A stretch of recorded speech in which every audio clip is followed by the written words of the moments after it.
going on, Jerome's? It is finally draft week, and all the speculation, all the rumors, all the innuendo that the Minnesota Vikings and general manager Kwesi Adofo-Mensah could indeed be gambling, be ready to roll the dice and make a move up in the draft, potentially to the penthouse, and make a move for one of the tier 1 quarterbacks in this draft, whether it's Drake May or Jaden Daniels, J.J. McCarthy. The Vikings, they do have the ammunition with 11 and 23, as well as motivation, and it seems like the moment is finally right for the Vikings to make a gamble up the board. Now, a lot of fans are like, well, what if the quarterback busts? When has it worked out before? What about sticking and picking? All that stuff. Now, to a degree, I agree. To a degree, I agree. But also, at a certain point, when the perfect hand comes up, you bet big, and then you take the house. How long have you been working on that? Practicing that? But the Vikings never drafted a quarterback in the top 10, and they have never traded up significantly for a quarterback. Now, they traded into the back end of the first round for Teddy Bridgewater at 32 in 2014. But in terms of making the aggressive move up the board to go get your guy, hasn't happened. And if Kwesi and Kevin O'Connell determine one of these guys are the guy and are ready to bet their careers on him, go get him.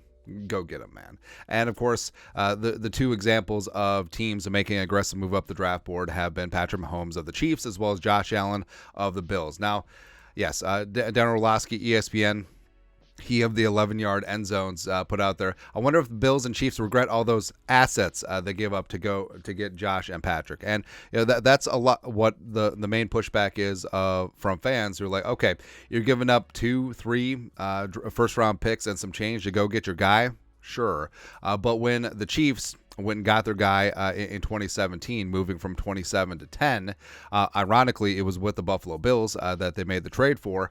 So they gave up 27, a third-round pick, and a future first-rounder. Now, that trade up isn't as severe because it's towards the back end of the first round from 27 to 10, but still pretty significant move up. And the Bills eventually, beep, bop, bop, bop, boop, ended up with Tre'Davious White, the cornerback from LSU, who they recently parted ways with, as well as Deion Dawkins, plus two other players of no note. Now, basically what it comes down to, Tre'Davious White was a very solid cornerback, had some injury issues, but he was fine. Deion Dawkins is a solid left tackle, probably top 5, 6, 7 in the league, but does that outweigh Patrick Mahomes? Does it? Would the Chiefs have been better off with Tre'Davious White and Deion Dawkins with Alex Smith and the 12-4 Chiefs? Probably not. And then with the Bills, so the Bills made an uber aggressive move up the board, going from 12 to 7 in 2018. Once a couple of quarterbacks already come off the board. Baker at 1, our guy slinging Sam Darnold at 3, and then the Bills trade up for Josh Allen. Now remember, Josh Allen was the most polarizing quarterback prospect in NFL history, all right, because coming out of Wyoming, didn't have the numbers, didn't have the accuracy. The arm was there for days, but also, he wasn't racking up and stacking up wins in the Mountain West for our guy Craig Bull. Let's just say that. But the Bills made the move to go get him, and they gave up number 12 overall to the Buccaneers, as well as 2 second-round picks and a 4th. So this isn't a mortgaging of the future type move.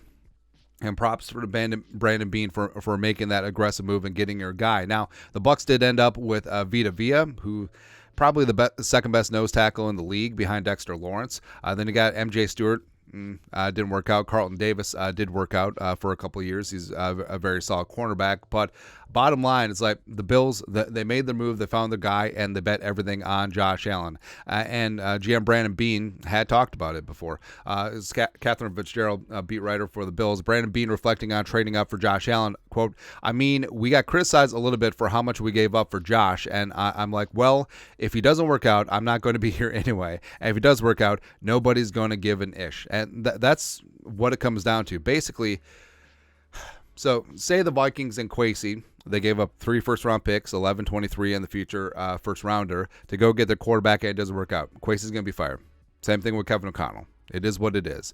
But if it does work out, and say that the Vikings finally have a true young homegrown talisman at quarterback, no one is going to care the draft compensation that they gave up. Now, to a degree, sure. are Mahomes and Josh Allen bad examples of this because the teams didn't mortgage the future? They didn't give up all of the assets. They didn't give up 3 first-round picks to go get either one of these guys as they were shorter jumps up in the draft? Sure. But also, Like I said, other side of the coin, there are some trade ups that certainly have not worked out. So RG3, the commies, the Washington team gave up 3 first-round picks and change, and to go from 6 to 2 to go get RG3. Now, could RG3 have worked out if he didn't have that injury in the playoff game? Yeah. I mean, he had an electrifying rookie year, but he was just never the same after that. But it did open up the door for Kirk Cousins, who was the 4th-round pick in 2012 by Washington that year. And also, 2016, you forget that Jared Goff to the Rams at 1, as well as Carson Wentz to the Eagles at 2, both of them were products of trade-ups, because originally it was Tennessee at 1 and the Browns at 2. But through various trades, they made their way up. Now, Goff with the Rams didn't work out long term, but he's having a nice bounce back with the Lions. But they did go to a Super Bowl with Jared Goff, which is important to know. And with Carson Wentz and the Eagles, I mean, Carson Wentz gets a bad rap because of how his career has gone since then. But I mean, 2017, Carson Wentz was an MVP candidate, and even though he tore his ACL towards the end of the season, he still ended up 2nd-team All-Pro. So I mean, it could have worked out. It's like you in high school. Oh, I could have gone pro if the coach didn't have it out for me, or if I didn't hurt my knee. And then, of course, Trey Lance with the Niners. I don't know what the San Francisco 49ers were thinking, because they trade up from 12 to 3 for basically 3 first-round picks and a third. And Trey Lance needed a lot of work. Trey Lance was a huge project. Basically had 1-year college experience at the FCS level, and he needed coaching, he needed time, he needed everything like that. And for whatever reason, Shanahan was just like, And the Niners don't get roasted enough for giving up all that capital for Trey Lance, because they backdoored into Brock Purdy in the 7th round. But also, it proves that, hey, you can make a mistake. You can own up to the mistake, take ownership of it, and it's not going to set your team back per se if you don't let it. All right, so that's what the Niners have done. Now, the Vikings, if they do give up 3 first-round picks, I mean, well, you could cherry pick and be like, well, who are you really going to miss? Trey Waynes and Laquan Treadwell and Mike Hughes? Sure. And now it is a what's in the box situation. It is a Schrodinger's first-round pick. So before you open it, like, he could be a star, he could be a bust. All right, but last couple of years, basically the Vikings have been batting 500 in terms of first-round picks. Addison hit, Darisaw hit, JJ obviously a hit, but others, Lewisine, Jeff Gladney, rest in power, but still no, as well as Bradbury, Mike Hughes, sure. But what it comes down to is, I feel like at this point the Vikings have never done this before, and they've never drafted a quarterback in the top 10. They've never had an aggressive trade up, but if you're able to find a trade partner in the top 5, and that's not even a guarantee either, right? And because maybe the commies are going to take a quarterback by all accounts. Maybe the Patriots are going to take a quarterback no matter what and trot him out there behind that bad offensive line, except for Onwenu, and then completely ruin the kid, which is possible, right?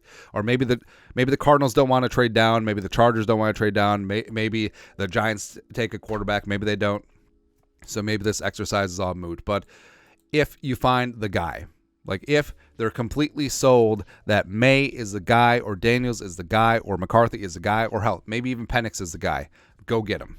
Go get him. Whatever it costs, that's what it costs. Go get him. Because like Brandon Bean alluded to, if it turns out to be the guy, and if the Vikings do land their Josh Allen or Mahomes, no one's going to care how much it cost. So, Kwesi, Kevin O'Connell, Brosifs, go get him.